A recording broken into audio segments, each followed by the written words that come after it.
villa Soomaaliya ayaa wada abaabul xoogan oo ku aadan in dib loo furo kulamadii golaha shacabka iyo kan aqalka sare ee baarlamaanka Jamhuuriyadda Federaalka ah ee Soomaaliya.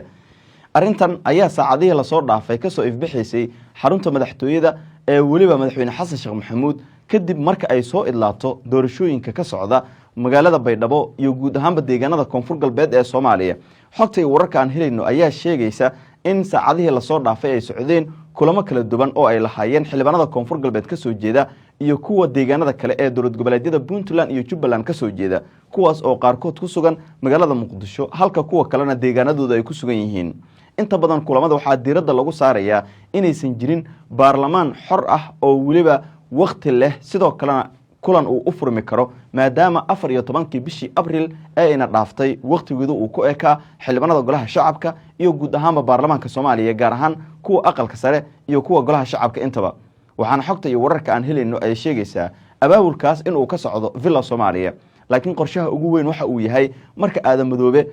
madaxweynaha Koonfur Galbeed uu noqdo sidoo kalena dib la isugu soo laabto fadhiyada golaha shacabka in la doorto gudoomiye bedeli doona Sheekh Aadan Maxamed Nuur Madoobe oo hadda ah murashax u taagan qabsashada kursiga ugu sareeya maamulka Koonfur Galbeed ee Soomaaliya. inkastoo caqabado badan ay ku geedaaman yihiin haddana villa Soomaaliya ayaa qorsheynaysa in muddo bil gudaheeda ay soo saarto gudoomiyaha xiga ee Aadan Madoobe markaasi kala wareegi doona xilka.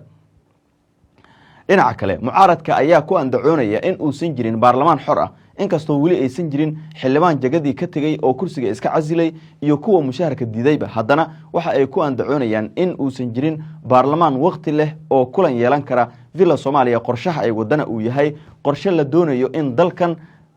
xukun kaligii tilisnimo ah la geliyo. haddii ay villa Soomaaliya arrintan u suuroodo waxay noqonaysaa in xukuumadda ay iska sii joogto muddo aan cayineen taasi oo caqabad weyn la sheegay inay ku noqon karto xubnaha mucaaradka iyo guud ahaanba dowladnimada Soomaaliya. laba maamul oo lagu daray mid kamid ah oo aanan wali maamul rasmi ah yeelan ayaa xilligan maamul goboleedyada ka jirta oo guud ahaanba ka fogaaday villa Soomaaliya.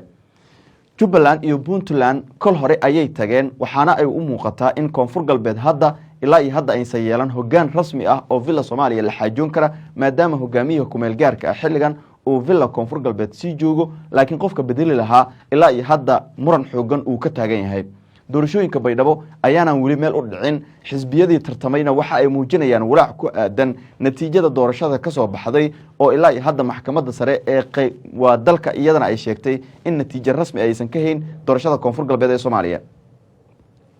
wixii ka soo kordhay saaxiibayaal guud ahaan umurahan iyo idilna barnaamijyadeena wararkeena dambe ayaan idinku soo gudbi doonaa.